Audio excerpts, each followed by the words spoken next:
You're watching round 2 action at the Oi Rio Pro. Josh Kerr takes on Kanoa Igarashi, Australia versus the USA. The Australian now living in Southern California in a place called Carlsbad. Fresh off a wave pool session at Kelly's Wave Pool. He got on the flight straight from there to head down here to Rio. As we look at Josh Kerr checking out a left. Backside snap. Hits it off the lip one more time for a 2-turn combination.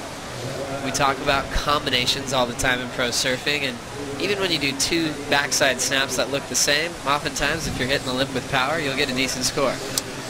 That's exactly right, Joe. Combination of 2 turns, and this is the opening one right there. Didn't quite connect, but this one right here, beautiful sliding, snapping maneuver.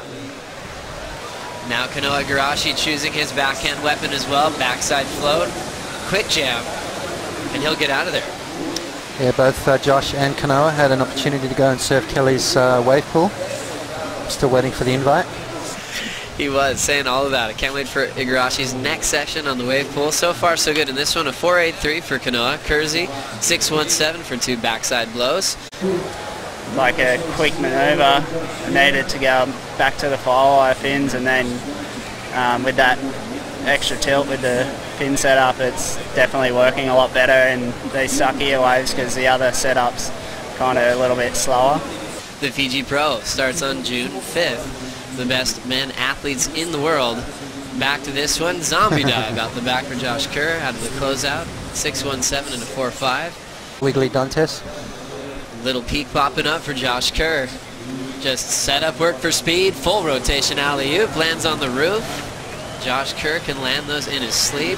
Casually rides out of that wave to get a number on the board, trying to better a 4.5. Now, Potts, they've been very critical about riding out of your maneuvers. Sometimes when you're on the back of the whitewater, they're not afraid to give you an incomplete score. We saw that happen to Andino that year that he made the final. He would just make sure he was making it out in front of the whitewater to ensure the completion. Yeah, well, you know, you heard the head judge, Richie Porter, talk about the fact that these are the best surfers in the world. They're expected to ride out of that. You can see Josh making sure he gets out in front of the whitewater. Beautiful technique here, sort of a mid-faced bottom turn. Now he connects with the lip, gets that body rotating. Look at the eyes. The eyes are where the board's going to land. Right there on top of the lip. It wasn't. And that one there, here he goes again.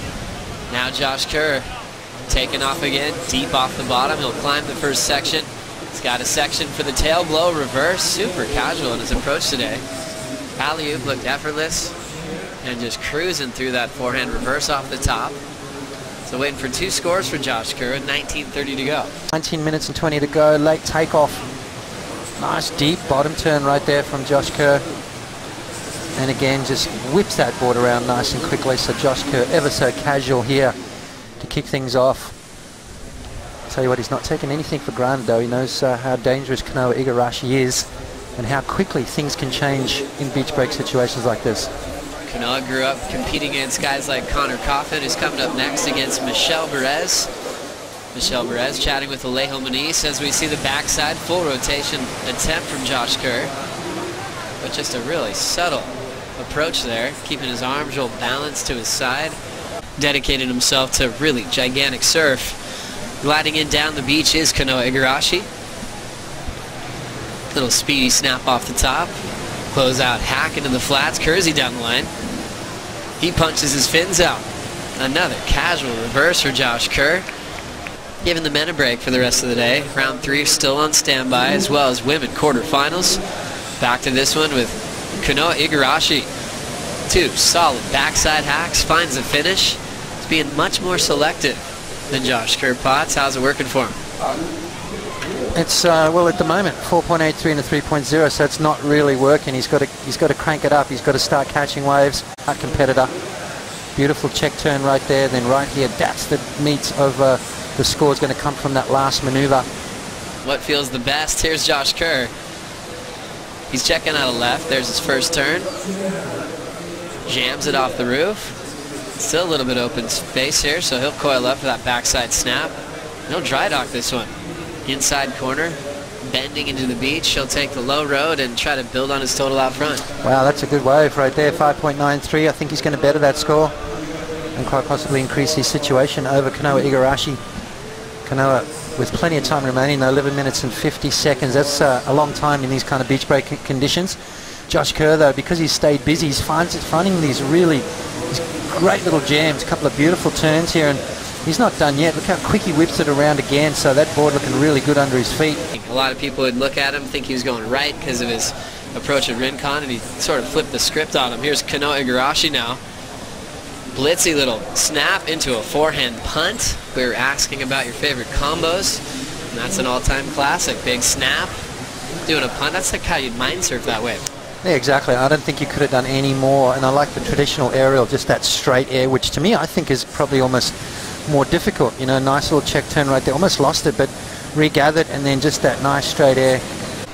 When we opened up the round, and today, though, by far the best, including the crazy backflip already heard around the world with Gabriel Medina getting a perfect 10. Yeah, that was crazy. Crazy maneuver. I mean, you know, we always know Medina's good for some highlights, but that's just ridiculous. I mean, a 10 and a 9.4. Had about 10 years at the championship tour level on tour. Kanoa now just reset with that left right into a fun-looking right. Stabs it vertically. Winds up for the closeout hack, and he'll pull it off. So another big two-turn combo from the rookie. Yeah, Kanoa looking to improve on a 6.43. 1 minute and 55 seconds remaining. The door slightly open still for Josh Kerr. Kersey's whole goal, be a big part of the top 10 picture, but ultimately win his first event of the season. Numbers in now, though, for Kanoa is going to make that a bit harder. Igarashi drops an 8.33. Wow. Well, the judges loved that one, didn't they? Two solid maneuvers for Kanoa Igarashi. Carried a lot of speed into this first turn. Let's have a look. Jamming that fins into the wave. Double pump bottom turn, and then a critical maneuver just to finish things off. Great control, great balance there for Kanoa Igarashi. 8.66 required from Josh Kerr. 40 seconds to go. And I'll tell you, this kid, he doesn't get rattled that much. Very successful amateur career. Qualified at a very young age, and surfing like a seasoned veteran. He's done so well to just keep his composure as a rookie on tour. Sometimes you'd see rookies qualify, and they sometimes appear to be a little bit nervous or rattled, and you could totally see why. It's a huge stage. This is the dream come true. But then they want to perform. There are certain surfers that thrive off an audience. When they hear the crowd roar, they actually turn in their best. There's actually some surfers that are known to maybe surf their best in competition, even better than in a free surf, because they thrive off that intensity. Kanoa just seems to have an even slate. Real cool. Doesn't matter if the horn sounds or if he's in front of a big crowd. He'll just do his own surfing, and just like that, he takes out Josh Kerr here at the Oi Rio Pro.